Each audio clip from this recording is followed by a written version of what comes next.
तर example number 1 बघूया. तर आज जे आपण डेफिनाइट इंटिग्रेशन बघणार आहे याच्यात सगळे मिक्स्ड एक्झाम्पल आहे. म्हणजे आपली इनडेफिनाइट इंटिग्रेशनची रिव्हिजन होईल. डेफिनेट इंटिग्रेशन मध्ये काय मिक्स्ड एक्झाम्पल आहे सगळे. तर पहिले एक्झाम्पल आहे इव्हॅल्युएट, लिहून घ्या सर्वांनी. Evaluate integration from 0 to π/2 dx upon 1 plus root of tan x. तर हे डेफिनाइट इंटिग्रलचं एक्झाम्पल आहे. हे ओळखायचं कसं? Limits R present,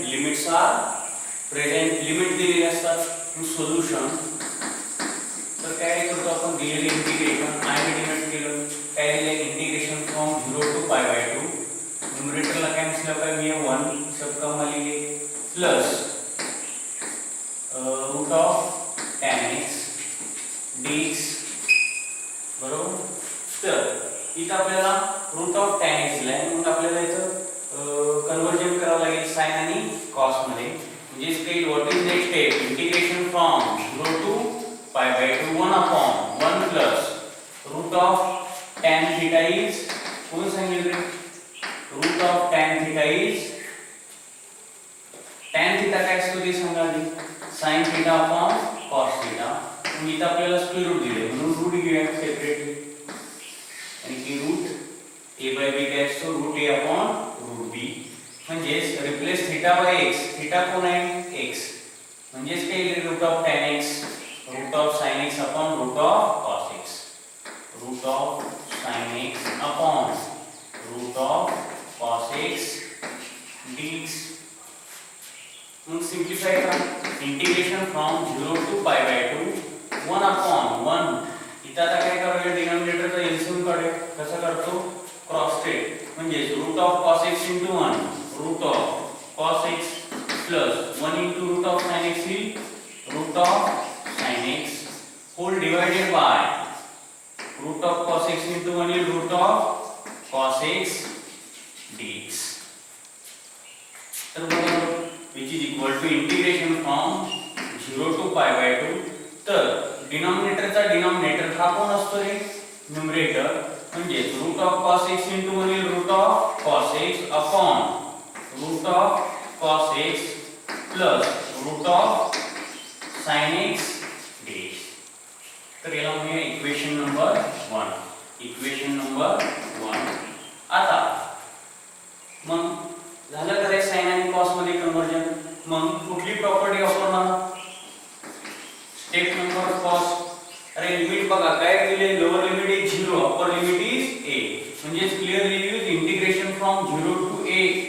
0 to a वाली प्रॉपर्टी म्हणजे प्रॉपर्टी नंबर 4. म्हणजे युजिंग प्रॉपर्टी काय रे property? Integration from 0 to a f of x dx काय असतो? कोण सांगेल? Integration from 0 to a f of x dx is काय करतो आपण? x ला कशाने रिप्लेस करतो?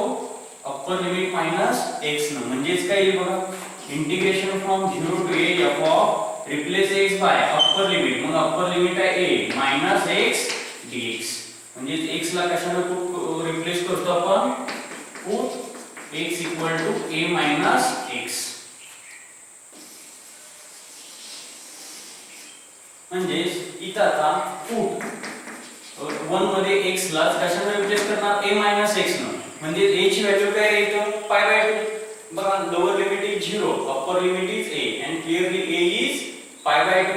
म्हणजे a is π/2 मायनस x. आता ही जी रिस्पेक्टिव्ह व्हॅल्यू आहे ती 1 मध्ये पुट करूया. म्हणजे देन इंटिग्रल 1 बिकम्स कसं येईल रे? I equal to integration from 0 to π/2. तर बघा लिमिट चेंज होत नाही. 0 to a is π/2. आता पुट करूया आपण. Root of cos of replace x by π/2 minus x. बरोबर. Replace x by π/2 minus x. म्हणजे x ला कशाने रिप्लेस करूया? पाय बाय 2 मायनस x म्हणजे ती cos of pi by 2 minus x upon under root cos of pi by 2 minus x plus under root sine of pi by 2 minus x dx. तर आपण x ला replace केलं पाय by 2 minus x न म्हणजेच काय what is next step integration from 0 to pi by 2 cos pi by 2 minus theta काय cos pi by 2 minus theta आपण बघितलं cos pi by 2 minus theta 11 standard मध्ये काय येतो sin थीटा. याच्यासाठी आपल्याला अलाइड अँगलचा फॉर्म्युला माहित पाहिजे. बघा मी एक कन्सेप्ट रिकॉल करतोय अलाइड अँगल. तर अलाइड अँगलचा जनरल फॉर्म्युला काय आहे कोण सांगेल 11 स्टँडर्ड मध्ये झालेला आहे आपल्याला अलाइड अँगल n पाय by 2 plus or minus theta बरोबर. जर n इवन असेल तर ratio doesn't change ratio not change आणि जर ऑड असेल n is odd ratio changes म्हणजे शॉर्टकट मध्ये मी RC म्हणतो रेशो चेंजेस. आता n चं काय कंपेअर करा फॉर्म्युलेशन n इज 1 ऑड आहे ऑड असेल तर रेशो चेंजेस म्हणजेच काय होतो cos चा sin sin चा cos tan चा cot cot चा tan sec चा cosec cosec चा sec म्हणजेच cos चा काय होईल sin थीटा. आता हा कुठल्या क्वाड्रंट मध्ये येतो आपण कसं लक्षात ठेवतो ऑल स्टुडंट टेक कॉफी. बघा परत एकदा स्टेटमेंट रिपीट करतोय ऑल स्टुडंट टेक कॉफी म्हणजे इथं कसं असतो रेंज 0 पाय बाय 2 पाय 3 पाय बाय 2 आणि 2 पाय 3 पाय बाय 2 आणि 2 पाय बरोबर 2 पाय. आता पाय बाय 2 मायनस थीटा आहे म्हणजेच क्लॉकवाईज येईल आणि फर्स्ट क्वाड्रंट मध्ये येईल म्हणजे फर्स्ट क्वाड्रंट मध्ये ऑल पॉझिटिव्ह म्हणजेच cos येईल पॉझिटिव्ह. आता दुसरा कुठला फॉर्म्युला वापरावा लागणार आपल्याला sin pi by 2 minus theta म्हणजेच काय येईल sin pi by 2 minus theta. बघा n काय ऑड आहे म्हणजेच रेशो चेंजेस म्हणजे sin चा होईल cos थीटा आणि हा कुठल्या क्वाड्रंट मध्ये पाय बाय 2 मायनस थीटा म्हणजेच लाइज इन फर्स्ट क्वाड्रंट मध्ये ऑल पॉझिटिव्ह असतात. तर हे रिझन येईल बरोबर. तर अलाइड अँगलची कन्सेप्ट इथे रिकॉल करावी लागते. आता म्हणजेच cos pi by 2 minus x काय येईल sin x replace theta by x. Similarly under root cos pi by 2 minus x येईल sin x plus under root sin pi by 2 minus x येईल cos x dx. लावूया equation number 2. तर sin pi by 2 minus theta असतो cos theta replace theta by x म्हणजे हा झाला आपला property use करून फाइंड केलेला आहे. मग स्टेप 2 ला काय करूया दोघांची ऍडिशन करूया given i end property use करून फाइंड केलेला y म्हणजे ऍडिशन का करायची कोण सांगेल रिजन ऍडिंग 1 and 2 और ऍड 1 and 2 वी गेट म्हणजेच ऍडिशन करतो म्हणजेच काय करतो आपण सम फाइंड करतो म्हणजेच इंटिग्रेशन फाइंड करतो.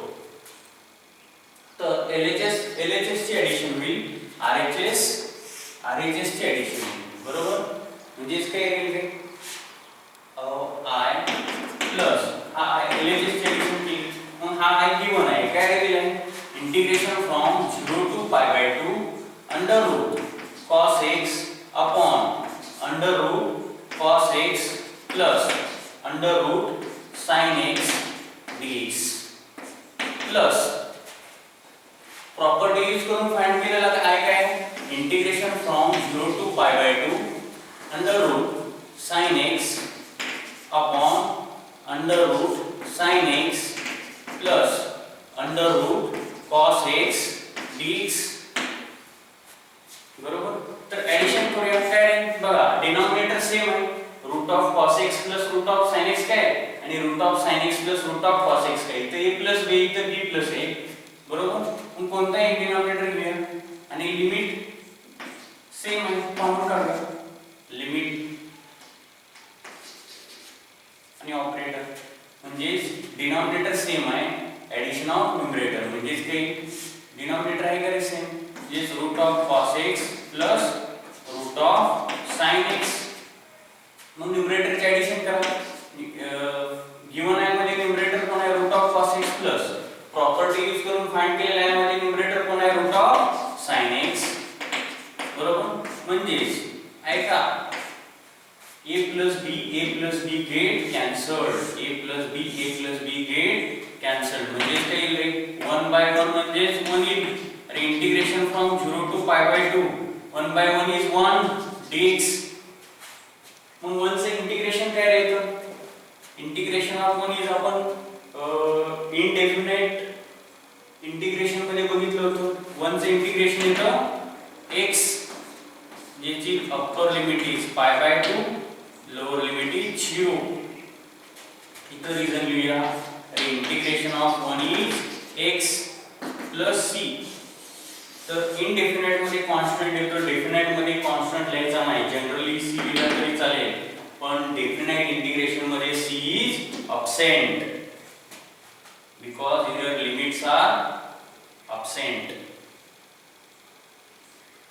तर इथं absent असल्यामुळे कॉन्स्टंट येतो तर बघा मग i plus i 2i 1i plus 1i 2i आता काय डेफिनेशन आहे x is replaced by upper limit minus x is replaced by lower limit म्हणजे x is replaced by upper limit minus x is replaced by lower limit म्हणजे pi by 2 minus 0 काय येईल pi by 2 बरोबर ही value झाली 2i ची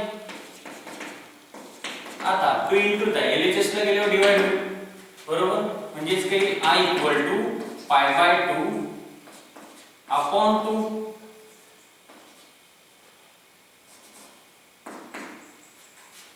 pi by 2 upon 2 कारण की main denominator मोठा काढला हा डिव्हिजनचा पण न्यूमरेटरचा डिनॉमिनेटर हा कोण असतो रे डिनॉमिनेटर म्हणजे दिस इम्प्लाइज i काय मिळेल फायनली आपल्याला pi 2 into 2 is 4 म्हणजे i equal to pi by